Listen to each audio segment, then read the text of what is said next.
Hello friends, welcome back to my channel. आज हम करेंगे Hindi NCERT solution class 9th Hindi का 11वां चैप्टर सवैये। आज हम इसके प्रश्न उत्तर करेंगे फ्रेंड्स। तो चलिए शुरू करते हैं। और अगर आपने अभी तक सब्सक्राइब नहीं किया तो ज़रूर करें और नोटिफिकेशन बेल दबाना ना भूलें। तो चलिए फ्रेंड्स शुरू करते हैं। ब्रजभूमि के प्रति कवि का प्रेम किन रूपों में अभिव्यक्त हुआ है? उत्तर है फ्रेंड्स, कवि को ब्रजभूमि से गहरा प्रेम है। वह इस जन्म में ही नहीं अगले जन्म में भी ब्रजभूमि का वासी बने रहना चाहते हैं। ईश्वर अगले जन्म में उसे ग्वाला बनाए, गाय बनाए, पक्षी बनाए या पत्थर, वह हर हाल में ब्रजभूमि में रहना चाहते हैं। यानी जो वो हैं ब्रजभूमि जो कवि हैं वो चाहते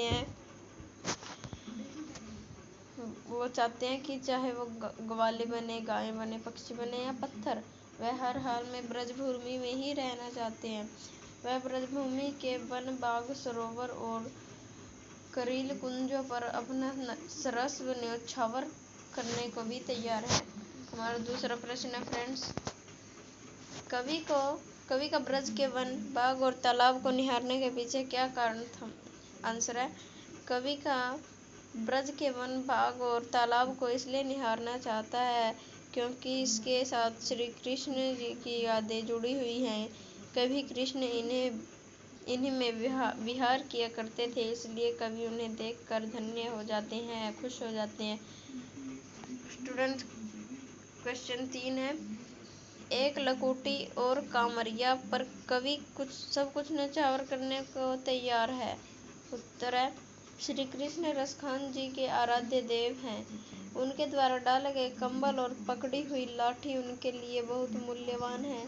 श्री कृष्ण लाठी व कंबल डाले हुए ग्वाले के रूप में सुशोभित हो रहे हैं, जो कि संसार के समस्त सुखों को मात देने वाला है, और उन्हें इस रूप में देखकर वह अपना सब कुछ न्यौछावर करने को तैयार है।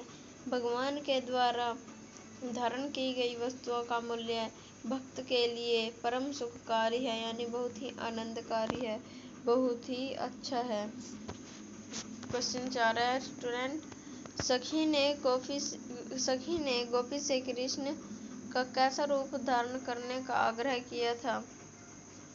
अपने शब्दों में वर्णन कीजिए।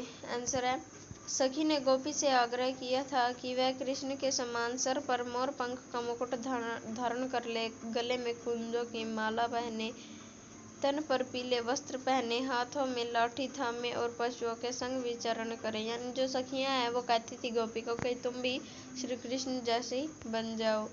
क्वेश्चन 5 है फ्रेंड्स, आपके विचार से कवि पशु पक्षी पहाड़ के रूप में भी श्री कृष्ण का सानिध्य क्यों प्राप्त करना चाहता है? आंसर है, मेरे विचार से रसखान कृष्ण के अनन्य भक्त हैं। उन्हें किसी भी रूप में कृष्ण सानिध्य प्राप्त करना है, इसमें उनकी भक्ति भावना तृप्त है, यानी प्रकट है।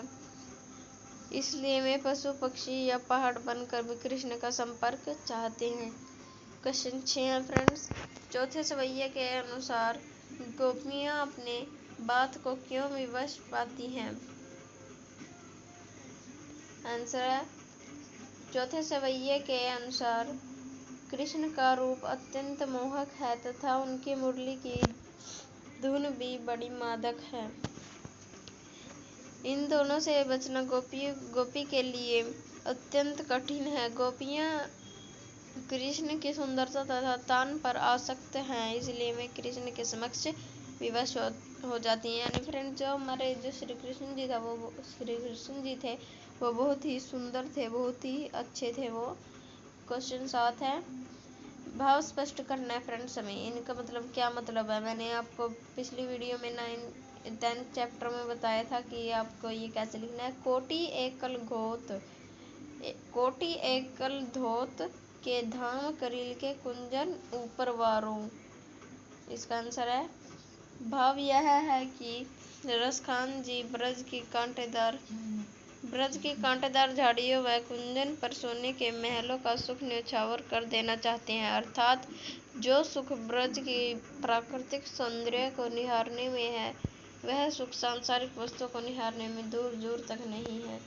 है फ्रेंड्स, हमारा भाव स्पष्ट करना है। माई रीवा मुख की मुस्कानी, सम्हारी न जहे,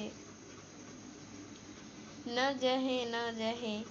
आंसर है, भाव यह है कि कृष्ण की मुस्कान इतनी मोहक है, मतलब इतनी अच्छी है, इतनी सुंदर है कि गोपी से वह झेली नहीं जाती, कि गोपी से वह, मतलब कि जो गोपी है उससे वह झेली नहीं जाती। अर्थात कृष्ण की मुस्कान पर गोपी इस तरह मोहित हो जाती है कि लोक लाज का भी वह उनके मन में नहीं रहता और गोपी कृष्ण की तरफ खींची चली जाती है।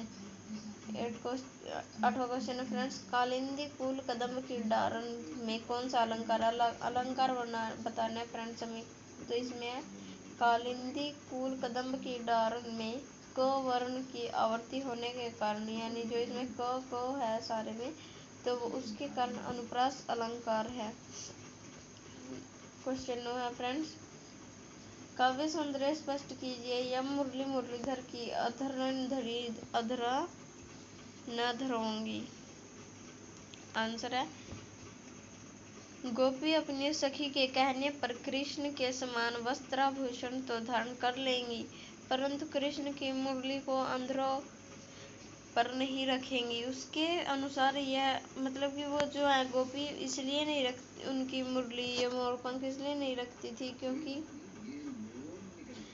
वह ना उन कृष्ण जी की मुरली से जलती थी, बहुत ही चिढ़ती थी राधा उसकी मुरली से कृष्ण जी की, इसलिए वह उन्हें धारण नहीं करती थी। काव्य ब्रज में भाषा तथा सवैये का सुंदर प्रयोग है, जिससे चांद की छटा निराली हो गई। ल और म वर्ण की आवर्ती होने के कारण यह अनुप्रास अलंकार है। तो फ्रेंड्स, हमारी वीडियो यहीं पे ख़त्म होती है। अगली वीडियो में हम करेंगे इसके जो है हमारा 12वां चैप्टर है वो करेंगे हम। अगर आपको वीडियो अच्छी लगी हो तो वीडियो को लाइक शेयर एंड सब्सक्राइब जरूर करना और नोटिफिकेशन बेल दबाना ना भूलें, जिससे हमारी वीडियो की नोटिफिकेशन सबसे पहले आपको मिल जाए। तो थैंक यू फ्रेंड्स।